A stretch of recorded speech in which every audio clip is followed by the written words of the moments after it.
देश में जैसे ही ई व्हीकल क्रांति का आगाज हुआ तो धड़ल्ले से कई इलेक्ट्रिक व्हीकल मैन्युफैक्चर कंपनियां देखने को मिलने लगी, जिसमें से ज़्यादातर कंपनियां इलेक्ट्रिक टू व्हीलर बना रही हैं।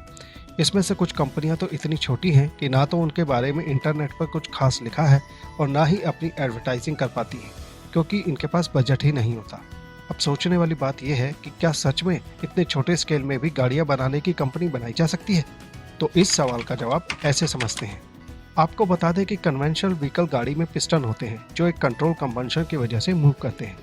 गाड़ी को चलाने के लिए एक आईसी इंजन में कई सारी चीज़ें रोटेट करती हैं, जैसे गियर, क्लच, क्लॉय व्हील या टाइमिंग चेन वगैरह वगैरह। एक कन्वेंशनल कार में लगभग 200 पार्ट्स होते हैं जिसकी मदद से कार चल पाती है, और ये जितने भी पार्ट्स होते हैं ये हर इंजन के साइज के हिसाब से चेंज किए जाते हैं, क्योंकि अगर कुछ भी छोटा बड़ा हुआ तो गाड़ियाँ चल नहीं पाएंगी, और इसी वजह से कार को बनाने में बहुत ही ज़्यादा R&D लगती है। हाँ, टू व्हीलर बनाने में इतने ज़्यादा पार्ट्स नहीं होते, लेकिन फिर भी इनको बनाना बहुत मुश्किल होता है। वहीं दूसरी ओर ईवी गाड़ी के लिए बहुत ही कम की कंपोनेंट्स की ज़रूरत होती है। उसमें भी अगर हम टू व्हीलर बनाते हैं तो उसके लिए सिर्फ 5 से 7 कंपोनेंट्स ही चाहिए होते हैं, जैसे मोटर, कंट्रोलर और बैटरी वगैरह। इसमें भी खास होती है मोटर जो एक्चुअली मूव करती है। अब इस हिसाब से इलेक्ट्रिक व्हीकल मैन्युफैक्चरिंग बहुत आसान लगती है ना, लेकिन एक कंपोनेंट है जिसे बनाना काफ़ी ज़्यादा मुश्किल होता है, और वो है बैटरी सेल्स। और इसीलिए बैटरी सेल्स को ऑलमोस्ट सारे ही ब्रांड्स फिलहाल कोरिया, जापान या चाइना से इंपोर्ट करते हैं। यही एक वजह है कि आज कई नए बिजनेसमैन जिनका ऑटोमोबाइल इंडस्ट्री का अनुभव नहीं है तो भी वो इलेक्ट्रिक व्हीकल बिजनेस में मैन्युफैक्चरिंग कर रहे हैं, और यही बात भविष्य में आने वाले खतरे का कारण बनेगी। समझते हैं कैसे? आप लोगों को माइक्रोमैक्स और लावा फ़ोन तो याद होंगे ही, जिन्होंने मार्केट में अपने सस्ते दाम और फीचर्स की वजह से सैमसंग जैसे ब्रांड को भी पीछे धकेल दिया था। ना, हम फ़ोन की बात नहीं कर रहे, ये तो एक उदाहरण है। एक्चुअली माइक्रोमैक्स कंपनी चाइनीज़ कंपनियों को ऑर्डर देकर वहीं से अपने मोबाइल मैन्युफैक्चरिंग करवाया करती थी।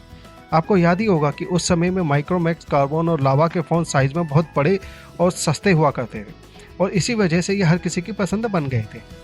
लेकिन फिर एक समय आया जब शाओमी, वीवो और ओप्पो जैसी कंपनी भारत में आई, और उन्होंने बहुत ही कम दाम और बहुत ज़्यादा फीचर्स के साथ अपने प्रोडक्ट मार्केट में उतारे, जिसकी वजह से माइक्रोमैक्स, कार्बन और लावा जैसी कंपनियों की मार्केट पूरी तरह से ख़त्म हो गई।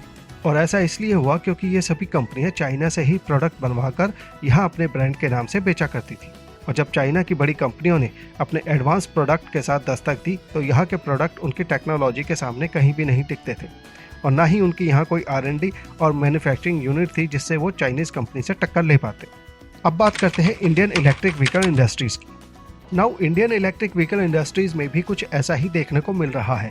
चाइनीज़ ईवी मेकर्स हमारे ब्रांड्स के जरिए इंडिया ईवी मार्केट को समझने की कोशिश कर रहे हैं, और जब उनको लगेगा कि वो तैयार हैं तो वो बहुत ही एडवांस और सस्ते पावरफुल इलेक्ट्रिक व्हीकल इंडिया में लेकर आएंगे, और इंडिया के प्रोडक्ट का बनाया हुआ पूरा बाजार हथिया लेंगे, जैसे मोबाइल फ़ोन कंपनियों के साथ हुआ था। बात तो समझ आती है, लेकिन इससे बचा कैसे जा सकता है?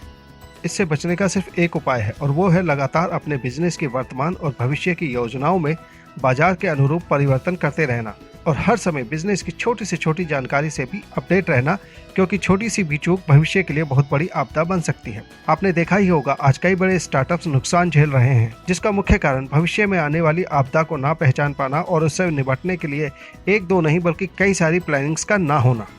ये सब करेंगे तो बिजनेस कब करेंगे? ये भी सच है कि हर बिजनेसमैन अपने लिए R&D डिपार्टमेंट बनाकर स्ट्रॉन्ग टीम नहीं बना सकता। इसीलिए ज़्यादातर सफल बिजनेसमैन किसी भरोसेमंद और हुनरमंद एजेंसी को ये काम दे देता है, जिससे वो बेफिक्र होकर अपने बिजनेस की तरफ ध्यान देता है। एजेंसी के काम को हम ऐसे समझते हैं, जैसे हम अपनी कंपनी के अकाउंट्स का सारा काम किसी भरोसेमंद CA को देते हैं, वैसे ही संपूर्ण ईवी सॉल्यूशन आपके बिजनेस के लिए एंटीवायरस का काम करती है। हमारी R&D टीम लगातार भारतीय ईवी बाजार ही नहीं बल्कि विश्व के इलेक्ट्रिक व्हीकल बाजार पर नजर रख छोटी से छोटी खबर का पूरा अवलोकन करती है, जिससे कहीं कोई शंका ना रह जाए। आज संपूर्ण ईवी सॉल्यूशन के साथ कई ईवी बिजनेसमैन जुड़कर बेफिक्री से अपने बिजनेस को आगे बढ़ा रहे हैं।